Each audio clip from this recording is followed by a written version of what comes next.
जय श्री कृष्ण दोस्तों। हाल ही में मैंने एक वीडियो पोस्ट किया था, उसमें था कि हम बाबा श्री प्रेमानंद जी महाराज के दर्शन कैसे प्राप्त करें। तो चूंकि हाल ही में हमने 30/7/2023 को दर्शन प्राप्त किए थे और हमारे एक साथी का एकांतिक वार्तालाप में प्रश्न भी लगा था, तो उसके बेसिस पे जो भी मुझे जानकारी मिली थी वो मैंने उस वीडियो में साझा की थी। और मेरा उद्देश्य था कि ज्यादा से ज्यादा लोगों के पास पहुंचे और कुछ सुगमता उनको प्राप्त हो जाए दर्शन करने में। तो उस वीडियो पे बहुत सारे कमेंट्स आए थे कि हम महाराज जी से दीक्षा प्राप्त करना चाहते हैं, तो कैसे दीक्षा प्राप्त कर सकते हैं, क्या गृहस्थ में भी दीक्षा देते हैं। और भी थे प्रश्न जैसे निज मंत्र, शरणागत मंत्र, ये क्या होते हैं, तो ऐसे प्रश्न थे। तो फिर मैंने रिसर्च किया, उनके वीडियोस देखे महाराज जी के। और एक मेरे साथी हैं कोई, वो प्रैक्टिस कर रहे हैं अभी महाराज जी से दीक्षा पाने की। तो सबसे पहली बात तो मैं एक क्लियर करना चाहूंगा आपको कि महाराज जी ने अपने वीडियो में स्पष्ट अपने श्रीमुख से कहा है कि भाई ये भगवत मार्ग है, भगवत प्राप्ति का मार्ग है, यहाँ पे छल और प्रपंच बिल्कुल चलेगा नहीं। तो अगर वास्तव में आप ईश्वर की शरणागति चाहते हैं या आपका लक्ष्य है ईश्वर प्राप्ति का, तो बिल्कुल गृहस्थ में भी वो आपको दीक्षा प्रदान करेंगे। तो अभी मुख्य रूप से हम गृहस्थ पे ही बात करेंगे कि क्या क्या नियम है उनके दीक्षा लेने के। तो महाराज जी ने कुछ नियम बनाए हैं, उनकी अगर आप प्रैक्टिस करेंगे 1 से 2 साल तक, तो उसके बाद आप महाराज जी के पास जाएंगे तो महाराज जी को लगेगा कि आप वास्तव में योग्य हैं, तो वो आपको जरूर दीक्षा देंगे। तो उसमें जो मुख्य नियम है उसमें से मैं आपको बता दूं। एक तो सबसे पहले आपको जो वृंदावन की जो रज है उसको मस्तक पे लगाना होगा, अर्थात तिलक आपको रोजाना लगाना होगा। कंठी माला आपको धारण करनी होगी, और कंठी माला अर्थात तुलसी माला, ये जो कंठी माला होती है इसको धारण करने के भी विशेष नियम होते हैं, क्योंकि इसको धारण करने के बाद आप अभक्ष्य पदार्थों का सेवन नहीं कर सकते हैं और आपको नाम जप भी रोज करना होगा। तो ये नियम है। उसके अलावा जैसे महाराज जी ने बताया था कि नाम जब आपको करना है तो उसकी निश्चित, मैंने किसी से पूछा था जो मेरे साथ है, उन्होंने बताया था 16 माला आपको रोज करनी होगी। उसके अलावा जितना आप कर सको। उसके बाद आप जैसे गृहस्थ में हैं तो आपको मनमाने आचरण छोड़ने पड़ेंगे, शास्त्र विरुद्ध जो कार्य उनको छोड़ने पड़ेंगे। जो आवश्यक कार्य हैं केवल वही आप कार्य गृहस्थ में रहकर करेंगे। और इसके अलावा जैसे उन्होंने बताया था वाणी जी का पाठ आपको करना पड़ेगा। घर में शिव जी की सेवा आपको स्थापित करके उनको, उनकी शरणागति आपको स्वीकार करनी पड़ेगी, उनकी सेवा आपको करनी पड़ेगी।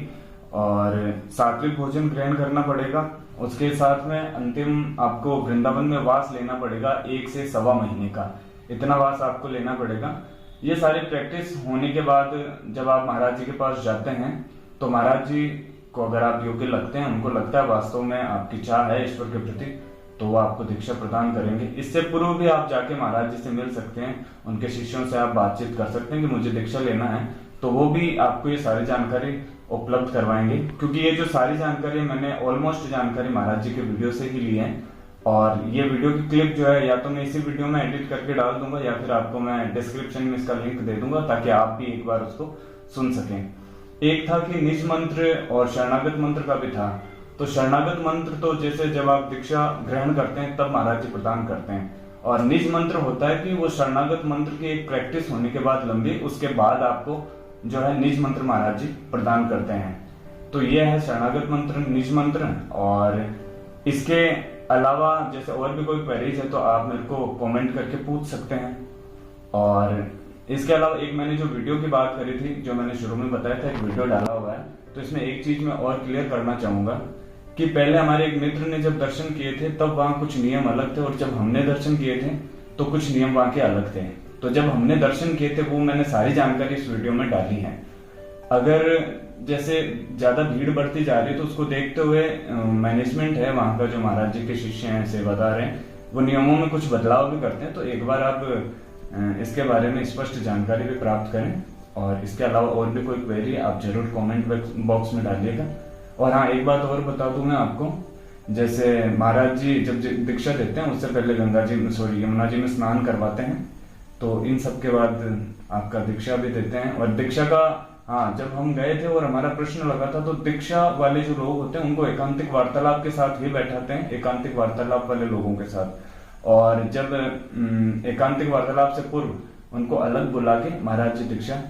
और अंत में मेरा आपसे विशेष आग्रह है, विशेष निवेदन है कि अगर आपने निश्चय बना लिया है, दृढ़ निश्चय कर लिया कि आपको महाराज जी से दीक्षा प्राप्त करनी है, तो उसमें आपको विशेष बात ध्यान रखनी होगी कि दीक्षा ग्रहण करने के बाद आप मनमाने आचरण नहीं करेंगे और आपको महाराज जी के जो वचन है उनकी भी आपको पालना करनी पड़ेगी। अगर आप ऐसा नहीं करते हैं तो महाराज जी ने खुद ने अपने वीडियो में श्रीमुख से कहा है कि ये गुरुद्रोह होता है, गुरुद्रोह, और इसका उन्होंने बहुत ही बड़ा अपराध बताया है। तो मेरा आपसे यही निवेदन है कि एक बार दृढ़ निश्चय करके, पक्का करके उसके बाद आप जरूर दीक्षा ग्रहण करें। मेरी शुभकामनाएं आप सब लोगों के साथ है। जय श्री कृष्ण।